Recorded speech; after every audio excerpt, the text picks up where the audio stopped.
Hello साथियों, मैं पारस कुमार आप सभी का स्वागत करता हूं पारस फ्री एजुकेशन में।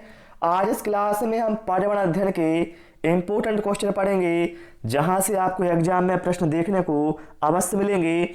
इसलिए आप लोगों से रिक्वेस्ट है, इस वीडियो को आप कंप्लीट अवश्य देखें। पहला प्रश्न है, भारतीय वन सर्वेक्षण विभाग की स्थापना कब की गई थी? देखिए, भारतीय वन सर्वेक्षण विभाग की स्थापना वर्ष 1981 में की गई थी। ऑप्शन ए यहाँ पर राइट आंसर होगा। यदि आपसे पूछा जाए भारतीय वन सर्वेक्षण विभाग का मुख्यालय कहाँ पर है, तो बताइएगा उत्तराखंड के देहरादून में है। ठीक है, चलिए इसके बाद आते हैं प्रश्न क्रमांक 2 पर। पृथ्वी अपनी धुरी के चारों तरफ किस दिशा में घूमती है? आप सभी को पता है, जो पृथ्वी है वह अपनी धुरी पर घूमती रहती है, जिसकी वजह से क्या है, दिन और रात की घटना घटित होती है। तो ये घूमती है पश्चिम से पूर्व की ओर। ऑप्शन ए यहाँ पर राइट आंसर हो जाएगा। पूछा जाए पृथ्वी का एकमात्र प्राकृतिक उपग्रह कौन सा है, तो बताइएगा चंद्रमा है। और पृथ्वी की बहन किसे कहा जाता है, तो बताइएगा शुक्र को कहा जाता है। ठीक है, चलिए इसके बाद प्रश्न क्रमांक 3, शहतूत रेशम का सर्वाधिक उत्पादन किस राज्य में होता है? आप सभी को पता है कि रेशम कीट पालन सेरीकल्चर कहलाता है, और रेशम के जो कीट हैं वह शहतूत वृक्ष की पत्तियों पर पाले जाते हैं।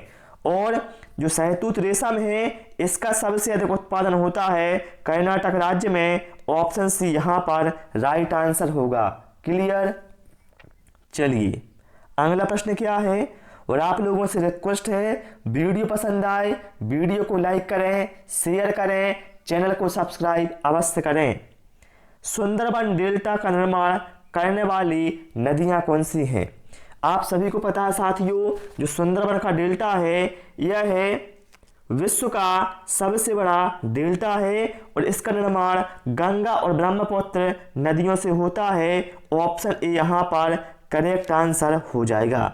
यदि आपसे पूछा जाए भारत की सबसे लंबी नदी कौन सी है, तो बताइएगा गंगा नदी। क्लियर? चलिए अगला है, निम्न में से कौन सा तना नहीं है? बताना है इनमें से कौन तना नहीं है। देखिए, मैं आपको कई बार बता चुका हूं कि भैया जो आलू है, ठीक है, अरबी है, प्याज है, हल्दी है, अदरक है, ये सभी क्या है, तना है। ठीक है, अरबी क्या है, तना है, हल्दी तना और आलू तना है।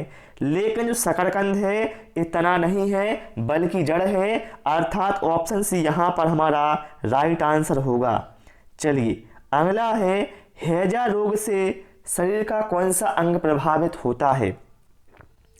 देखिए, जो हैजा रोग है यह दूषित भोजन और दूषित जल के सेवन से होता है साथियों। और इसमें जो प्रभावित अंग है वो है आंत। इसमें रोगी को पतले दस्त लगते हैं और उल्टियां भी होती हैं। इसलिए रोगी की बॉडी में पानी की कमी हो जाती है, जिसकी वजह से कभी कभी इसकी मृत्यु भी हो सकती है। ठीक है, चलिए भाई इसके बाद प्रश्न क्रमांक 7 पर आते हैं। वैश्विक स्तर पर अर्थात विश्व स्तर पर प्रथम अंतर्राष्ट्रीय योग दिवस कब मनाया गया? साथियों ध्यान रखिएगा, विश्व स्तर पर जो प्रथम अंतर्राष्ट्रीय योग दिवस है इसकी पहल नरेंद्र मोदी जी ने संयुक्त राष्ट्र महासभा में अपने भाषण के द्वारा की थी। और पहला योग दिवस मनाया गया था 21 जून 2015 को। ऑप्शन सी यहाँ पर साथियों करेक्ट आंसर हो जाएगा। ठीक है, चलिए इसके बाद आते हैं प्रश्न क्रमांक 8 पर। दलहनी फसलों को फसल चक्र में शामिल करना चाहिए क्योंकि? आप सभी को पता है साथियों, जो दलहनी फसलें होती हैं इनमें क्या है, एक विशेष गुण होता है, यह इससे क्या है, नाइट्रोजन स्थिरीकरण होता है। जैसे अरहर फसल हो गई, चना फसल हो गई, मसूर हो गई, ये सभी क्या है, दलहनी फसलें हैं। ठीक है, तो यहाँ पर हम कह सकते हैं यह मृदा उर्वरता बनाए रखने में सहायता करती हैं। ऑप्शन सी बी यहाँ पर राइट आंसर होगा। चलिए अगला प्रश्न क्या है, द्वीपों सहित भारत की कुल समुद्र तटीय रेखा की लंबाई कितनी है? तो देखिए द्वीपों सहित भारत की जो कुल समुद्र तटीय रेखा की लंबाई है वह है 7516.6 किलोमीटर। ऑप्शन ए यहाँ पर राइट आंसर होगा। यदि आपसे पूछा जाए भारत के कितने राज्य तट रेखा से लगे हुए हैं तो बताइएगा 9 राज्य लगे हुए हैं। भारत का सबसे लंबा तटीय रेखा वाला राज्य कौन सा है तो बताइएगा गुजरात है। और सबसे कम तट रेखा किस राज्य की है तो बताइएगा गोवा की है। ये साथियों वो क्वेश्चन बता रहा हूं आपको जिनके एग्जाम में पूछे जाने की संभावना बहुत ही अधिक है, इसलिए मैंने आपसे पहले ही बोल दिया था वीडियो कंप्लीट देखना, बहुत ही बेनिफिट यहां से आपको होने वाला है। पारिस्थितिक तंत्र का उदाहरण क्या है बताइए आप लोग। साथियों यहां पर जो करेक्ट आंसर है ऑप्शन डी के साथ जाएगा तालाब। साथियों ध्यान रखिएगा ज्योमंडल में उपस्थित सभी संघटकों के वह समूह है जो पारिस्थितिक क्रिया में सम्मिलित होते हैं तथा एक निश्चित क्षेत्र में धारण होते हैं, उन्हें हम पारिस्थितिक तंत्र कहते हैं। जैसे वन हो गया, समुद्र हो गया, तालाब हो गया, घास स्थल हो गया, ये सभी क्या है पारिस्थितिक तंत्र के एग्जाम्पल होते हैं। ठीक है, चलिए भाई इसके बाद आते हैं प्रश्न क्रमांक 11 पर। किस जीव के हृदय में 4 कक्षक पाए जाते हैं? देखिए मेरे भाई ध्यान रखिएगा जो जलीय जीव होते हैं जैसे कि मछली, इनके हृदय में 2 कक्ष पाए जाते हैं। ठीक है, और जो उभयचर जीव होते हैं जैसे हम बात करें मेढक की तो इसके हृदय में 3 कक्ष पाए जाते हैं। साथ ही जो मगरमच्छ है वो भी उभयचर जीव है, इसके हृदय में लेकिन 3 कक्ष नहीं पाए जाते बल्कि 4 कक्ष पाए जाते हैं। ठीक है, एक क्या है एक अपवाद है, तो यहां पर राइट आंसर हमारा ऑप्शन डी के साथ चला जाएगा। कितने 4 कक्षक पाए जाते हैं। ठीक है, चलिए अगला है समताप मंडल को जेट विमानों की उड़ान के लिए आदर्श माना जाता है क्यों माना जाता है? आप लोगों ने पढ़ा भी होगा कि वायुयान के लिए सबसे उचित पड़ा समताप मंडल है। तो ऐसा इसलिए भैया जो समताप मंडल है उसमें क्या है जो आंधी तूफान मौसम संबंधी जो घटनाएं हैं वो बिल्कुल घटित नहीं होती, उनसे वह सुरक्षित रहता है। इसलिए वायुयान या जेट विमान के लिए ये सबसे उपयुक्त होता है। राइट आंसर यहां पर हमारा ऑप्शन डी के साथ जाएगा। चलिए अगला है निम्नलिखित में से कौन सा ग्रह है मानव द्वारा खोजा गया प्रथम ग्रह है? देखिए मानव द्वारा खोजा गया प्रथम ग्रह यहां पर पूछा गया है, तो भैया वो कौन सा है? वो है मेरे भाई यूरेनस। कौन सा है? यूरेनस, जिसे आप हिंदी में कहते हैं अरुण। ठीक है, यदि आपसे पूछा जाए किस ग्रह के चारों ओर वलय पाए जाते हैं तो बताइएगा शनि ग्रह, जिसे काला ग्रह भी कहा जाता है। पृथ्वी की बहन किसे कहा जाता है? बताइएगा शुक्र को कहा जाता है। पूछा जाए सबसे चमकीला ग्रह कौन सा है तब भी आपका आंसर शुक्र के साथ जाएगा। पूछा जाए बौना ग्रह किसे कहा जाता है तो बताइएगा प्लूटो को कहा जाता है।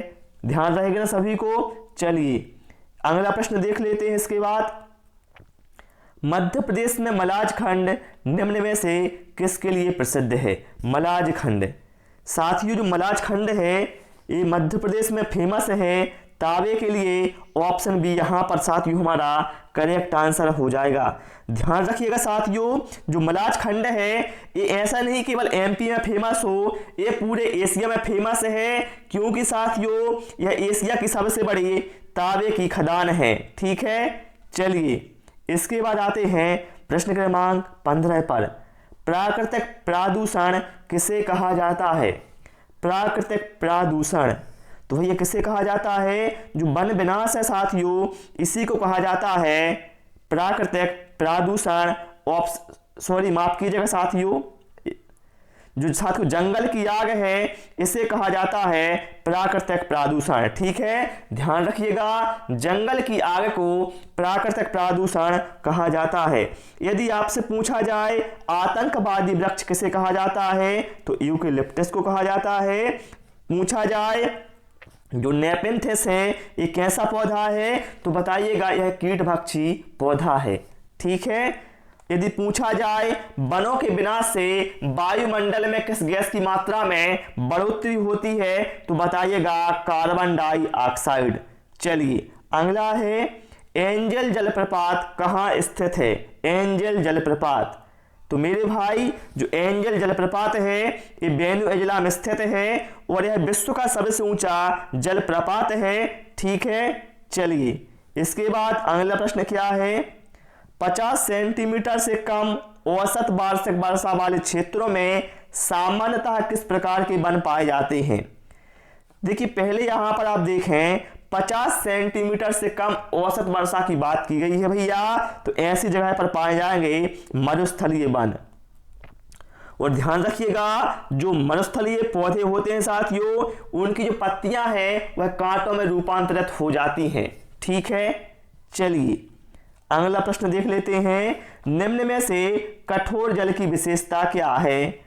जो कठोर जल है, हार्ड वाटर है, इसकी विशेषता क्या होती है भैया? कि ये पानी में झाग कम देता है। क्या है? पानी में झाग कम देता है। ऑप्शन ए यहां पर राइट आंसर हो जाएगा। ठीक है। इसलिए क्या है, जो कठोर जल है यदि इससे आप कपड़े धोते हैं तो कपड़े क्या है, साफ नहीं निकलते, है ना। चलिए इसके बाद आते हैं प्रश्न क्रमांक 19 पर, किसी व्यक्ति के कपड़ों में आग लगना जाने पर सबसे पहले आप क्या करेंगे? ये जो क्वेश्चन है आपके जो आपदा प्रबंधन है वहां से दिया गया है। देखिए मेरे भाई, यदि किसी व्यक्ति के कपड़ों में आग लग जाती है तो भैया उसके ऊपर पानी डालना ये गलत काम है। बालू फेंकोगे भैया बालू मत फेंकना मेरे भाई, वह जिंदा बच भी सकता है। यदि बालू फेंकोगे तो उसकी मृत्यु निश्चित हो जाएगी। तो ऐसे में क्या करेंगे, आप व्यक्ति को कंबल से पूरी तरह से हमें उसे ढक देंगे। ठीक है, ये होगा सही उपाय। चलिए अगला है, कौन जीवीय कारक नहीं है? बताएंगे आप लोग कौन जीवीय कारक नहीं है। देखिए पेड़ पौधे भैया जीवीय कारक होते हैं, क्योंकि इनमें क्या है, जीवन की जैविक क्रिया होती हैं, इसलिए जैविक कारक हैं। जंतु, सूक्ष्म जीव।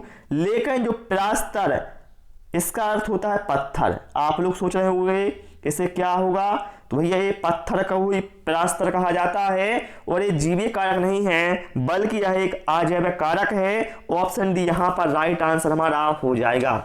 तो साथियों इस क्लास में इतना ही। आपको हमारी क्लास कैसी लगी कमेंट बॉक्स में अवश्य बताएं। Thanks for watching this video.